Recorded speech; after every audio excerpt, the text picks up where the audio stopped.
Ասում են մենք բարենորոգմանը դեմ ենք։ Իհարկե դուք բարենորոգմանը դեմ կլինեք։ Ավելին ասեմ ձեզ բարենորոգումը չի էլ հետաքրքրում։ Ձեզ ուրիշ բան է հետաքրքրում, ինչը դուք այլևս չունեք։ Խնդրում եմ 1-2 րոպե տրամադրեք ինձ ու մի պահ պատկերացրեք, էլի։ Չկան փակ դռներ, չկան չլուծվող հարցեր, կա լիքը անսահմանափակ փող, 100% արտոնյալ են երկրի համար առաջին դեմքերի կողմից նախագահ, վարչապետ, գեներալներ, հա, ինչ ուզում, երբ ուզում, ոնց ուզում անում են, մեկը ընկնում է, մեքենայի տակ մահանում է, պատասխանատվության ենթարկվողներ չկան, մյուսը սպանում է, խլում է, գողանում է, մի խոսքով ոնց ուզում են, ու մեկ էլ հանկարծ իրավիճակ է փոխվում, նոր դեմքեր են գալիս, այս մարդկանց հետ զերո հարաբերություն, չգիտեմ, ոնց ուզում եք գնահատեք, անձնական է, քաղաքական է, ինձ դա չի էլ հետաքրքրում, ու մեկ էլ 100% արտոնյալից իրենք վերածում են 0% արտոնյալի, այլևս հարցեր չեն կարողանում լուծել, այն ուժեղ տղերքն էլ, որ իրենց կողքին կանգնած էին, ում համար իրենք հարցեր էին լուծում, այլևս իրենց կողքին էլ չեն, որովհետև այն ուժեղ տղերքին իրանք պետք էին միայն հարցեր լուծելու համար, մի խոսքով լուրջ խնդիր կա, մեկ էլ մենք, պարզ հավատացյալներս, ուզում ենք բարենորոգում, ուզում ենք, որ մեր հոգևորականները բացառապես իրենց առաքելության մեջ լինեն, բիզնեսով չզբաղվեն, քաղաքականությամբ չզբաղվեն, աղանդավորներին դարձի բերեն, պատկերացնում եք ինչ ստից բաներ ենք ուզում մենք, բա այն մարդկանց այդ բարենորոգումը ոնց կհետաքրքրի, իրենց ուրիշ բան է պետք, իսկ դա իրենք չունեն եւ չեն էլ ունենալու, իսկ բարենորոգումը պարտադիր է, անհրաժեշտ է եւ ես հավատում եմ, որ դա լինելու է, բարի օր ձեզ, բարի լույս ձեզ, եկեք հայ առաքելական Սուրբ Եկեղեցու հավատացյալներից մի հատ շատ կարևոր հարց տամ, հարգելի ու սիրելի հավատացյալներ, արդյոք դուք պատրաստ եք հանդուրժելու սուտը, եթե դուք պատրաստ եք, ես ոչ, հանդիսանալով ձեզանից մեկը, ես պատրաստ չեմ հանդուրժելու սուտը, հիմա էլ Ռուսաստանից եկած քահանաներին տանում են 25 օրվա զորավարժությունների, հետո, թող տանեն, նրանց զրկում են ծառայելու իրենց ծուխերում, փոխարենը նրանք ծառայելու են Պապիկյան Սուրենին, լուրջ եք ասում, այդ երբվանից հայրենիքին ծառայելը դարձավ ծառայել Սուրեն Պապիկյանին,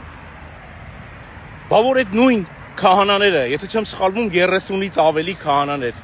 իրենց եկեղեցիները լքել էին, դատարկ էին թողել ու եկել էին Հայաստան մասնակցելու ընտրություններին, ամենակարևորը կիրակի օրը չէին մասնակցել, սուրբ պատարագ չէին մատուցել իրենց եկեղեցիներում, դա նորմալ է, հա?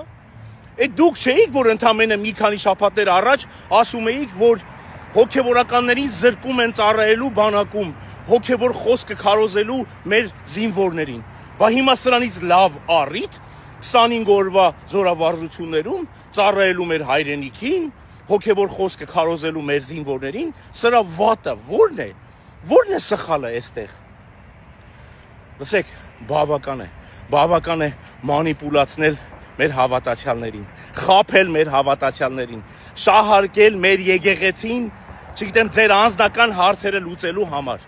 Որտեղ է սխալը, երբ որ հավատացյալը իր հոգևորականից պահանջում է, որ իր հոգևորականը մնա բացառապես իր առաքելության մեջ, սուտ չխոսի, քարոզի Աստծո խոսքը, բիզնեսով չզբաղվի, այլանդակություններ չանի, դրա սխալը որտեղ է, ասեք ինձ, եթե ես սխալ եմ իբրև հավատացյալ, ասեք ես ձեզ հետ համաձայն լինեմ, որտեղ է դրա սխալը, ինչքան կարելի է խաբել, որտեղ է մոռացեք քաղաքականությունը, մենք խոսում ենք պարզ հավատացյալների մասին, մենք խոսում ենք մեր եկեղեցու, մեր սրբություն սրբոցի, հայ առաքելական Սուրբ Եկեղեցու մասին, որտեղ է սխալը, ինչքան կարելի է, ես ձեզ կարող եմ տասնյակ օրինակներ բերել, թե ինչպիսին պիտի լինի հոգևորականը, եւ տասնյակ օրինակներ կարող եմ բերել, որ դուք շահարկում եք եկեղեցին, մանիպուլացնում եք, այս ժողովրդին խաբում եք, գցում եք գայթակղության մեջ ձեր անձնական հարցերը լուծելու համար, հերիք է արդեն։ Վերջերս Մայրաքաղաք Վաշինգտոնում մասնակցում էի մի շատ կարևոր միջոցառման։ Այդ միջոցառումից հետո Մարկո Ռուբիոյի special assistant-ին, այսինքն հատուկ օգնականին, ում հետ որոշակի մտերմիկ հարաբերություններ ունեմ, Չարլզ է անունը, նրան հարց տվեցի։ Ասացի, ինչ անենք մենք, որ Սպիտակ տունը ավելի շատ ուշադրություն դարձնի Հայաստանի Հանրապետությանը։ Գիտեք ինչ ասես, նա։ Ասես գիտեք, ձեր մասին խոսում եք միայն դուք, հայերդ, բայց շատ կարևոր է, որ ձեր մասին խոսեն օտարները, հայտնի դեմքերը, ինչի հետ ամբողջությամբ համաձայն եմ ես։ Հիմա կարևորի մասին։ Այս տարվա հունվար ամսին նույնպես ես գտնվում էի մայրաքաղաք Վաշինգտոնում, մասնակցում էի մի շատ հրաշալի հոգևոր միջոցառման, ինչը կազմակերպել էր Միացյալ Նահանգներում Հայաստանի Հանրապետության դեսպանատունը, ու այդ ժամանակ Միացյալ Նահանգներում Հայաստանի Հանրապետության դեսպան Նարեկ Մկրտչյանը մի շատ հրաշալի ծրագրի մասին պատմեց։ Մայրաքաղաք Վաշինգտոնում կա Աստվածաշնչյան թանգարան։ Այդ թանգարանը ամենաշատ այցելուներ ունեցող թանգարաններից մեկն է մայրաքաղաքում։ Եվ նա պատմեց ծրագրի մասին, որ նա ցանկություն ունի այդ թանգարանում ստեղծելու, հիմնադրելու հայ հոգևոր մշակույթը ներկայացնող անկյուն, ինչը շատ հրաշալի ծրագիր է, շատ կարևոր է։ Պատկերացրեք, մենք իբրև առաջինը պետականորեն քրիստոնեությունը ընդունած ազգ աշխարհում, ունենալով շատ հարուստ հոգևոր մշակույթ, ամենաշատ այցելուներ ունեցող թանգարանում, Վաշինգտոն, մայրաքաղաք Վաշինգտոնում ունենում ենք անկյուն։ Ու մայիս ամսի 26-ին այդ փաստաթուղթը, այդ համաձայնագիրը ստորագրվեց Կրթության եւ Գիտության նախարարի եւ այդ թանգարանի տնօրենի կողմից։ Վստահ եմ շատերի տաշկից վրիպել է այս լավ լուրը, որովհետեւ շատերը կենտրոնացել էի ընտրություններին, լուրջ պաշտոնյաների այցելություններին, լուրջ փաստաթղթերի ստորագրմանը, բայց սա էլ պակաս կարևոր փաստաթուղթ չէր մեզ համար, մեր ազգի համար։ Պատկերացրեք, աշխարհից տարբեր երկրներից ինչքան մարդ է գալիս մայրաքաղաք Վաշինգտոն եւ ինչքան մարդ է այցելում այդ թանգարանը եւ ծանոթանում է հայ հոգևոր մշակույթի հետ։ Ես հուսով եմ եւ նաեւ հարց եմ տալիս մայրաթորին, արդյոք մայրաթորը պատրաստակամ է աշխատելու պետության հետ, որպեսզի այս կարևորագույն, այս հրաշալի ծրագիրը դառնա իրականություն, որովհետև շատ կարևոր է նաև մայրաթորի, այսինքն եկեղեցու դերը այդ կենտրոնի ճիշտ ձևավորման համար, եւ մենք կունենանք հրաշալի անկյուն այդ հրաշալի թանգարանում եւ աշխարհը կծանոթանա հայ հոգևոր մշակույթին։ Բարի օր ձեզ։ Իշխանություններ, եկեղեցի հարաբերություններ։ Եկեք խոսենք։ Իհարկե ճիշտ կլիներ ասել իշխանություններ եւ որոշ հոգևորականներ հարաբերություններ, որովհետև ինձ համար եկեղեցին դա Աստծո տունն է եւ բոլորինն է եւ հոգևորականներն էլ բացառապես պիտի լինեն իրենց առաքելության մեջ։ Պիտի քարոզեն միայն ու միայն Աստծո խոսքը։ 2018 թվականի իշխանափոխությունից հետո սա առաջին դեպքը չէ, որ ես անդրադառնում եմ այս հարցին, բազմիցս եմ խոսել, նաեւ խոսել եմ որոշ բարձրաստիճան հոգևորականների հետ, arczepiskopոսներ, եպիսկոպոսներ, անգամ նրանցից ոմանց խնդրել եմ, որպեսզի նրանք իմ խոսքերս փոխանցեն ամենայն հայոց կաթողիկոսին, թե ես ինչ եմ մտածում կամ ինչ կարելի է անել։ Դժբախտաբար մենք ունենք այն, ինչ ունենք։ 18 թվականի իշխանափոխությունից հետո ես մեծ հույս ունեի, որ մերոնք իմաստություն կգտնեն, իմաստուն կգտնվեն եւ կհրաժարվեն որևէ քաղաքական ուժի լիդերի կողմից հրահանգներ ստանալու եւ բացառապես կգործեն անկախ։ Դե մեր պարագայում անկախ գործելը մեկն է, բացառապես մնալ առաքելության մեջ, քարոզել Աստծո խոսքը, աղանդավորներին դարձի բերել, այսինքն հոգևոր ասպարեզով զբաղվել եւ ոչ մի դժվար բան։ Դժբախտաբար դրա փոխարեն մենք դարձանք քաղաքական ուժի մի մասնիկ, այն էլ գործող մասնիկ, այն էլ շարժիչ ուժ։ Իհարկե ես այն կարծիքին եմ, որ մեզ օգտագործեցին այս պարագային եւ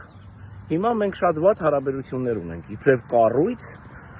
իշխանությունների եւ եկեղեցի հարաբերությունները շատ վատ են ու հիմա քաղաքացիական պայմանագիր կուսակցությունը նորից ընտրվեց, այսինքն մի քանի տարիներ նորից մենք ստիպված ենք լինելու նրանց հետ աշխատել, բայց մենք այդ ոլորտում մեր հարաբերությունները զերո են։ Ես երբեք դեմ չեմ եղել կարծիք ունենալու, կարծիք հայտնելու եւ ոչ էլ կողմ եմ եղել, որ որևէ պարագայում համաձայն լինել իշխանությունների հետ, բայց միշտ կողմ եմ եղել եւ համարել եմ պարտադիր համագործակցել իշխանությունների հետ, գոնե այն ոլորտներում, որտեղ որ պետություն եւ եկեղեցի պետք է միասին լինեին եւ այդ համագործակցությունից միայն օգտվեր հավատավոր ժողովուրդը, հավատավոր ազգը, ինչը չի եղել, հանկարծ չասեք։ Փոխարենը մենք ամեն կերպ փորձել ենք մանիպուլացնել, փորձել ենք որևէ անհամաձայնություն շահարկել եւ դրա դիմաց շահել քաղաքական դիվիդենդներ։ Մի հատ օրինակ կարող եմ բերել, հենց նույն բանակի հարցը, երբ հոգևորականները, որ ոմանք իբր ասում են, հոգևորականներին զրկել են ծառայելու բանակում։ Ինչա անհետեցություն է, նման բան չկա, բոլորդ էլ գիտեք, էլ չեմ ասում, ասենք հենց նույն բանակի պատասխանատուի պարագային, ասենք մի հատ օրինակ կբերեմ, էլի, ասենք ինչ էր անում բանակում հոգևոր պատասխանատուն ամիսներ շարունակ ռուսական դեսպանատանը, հասկանում ես, մի հատ երկար մտածեք։ Ու նմանատիպ օրինակներ կարող եմ մինիմում 3-ից 4, մինչև 5 օրինակներ բերել, որ դուք ուղղակի շահարկել եք այդ թեմաները առանց այդ մեկը մյուսի հետ աշխատելու, որպեսզի քաղաքական դիվիդենդներ շահեք, որպեսզի մարդկանց մանիպուլացնեք, մարդկանց այդ նուրբ լարերի հետ խաղ անեք, որ տեսեք, զրկում են, եկեղեցին առանձնացնում են, եկեղեցու վրա հարձակում է, այս կողմ այն կողմ, միշտ դեմ եմ եղել այդ կարծիքին, որովհետև իրականում չկա նման բան։ Չգիտեմ, դժվար է, շատ տխուր վիճակում եք հայտնվել, տղերք, ասեմ ձեզ իմանաք, ու ես չգիտեմ այս վիճակից ոնց եք դուրս գալու։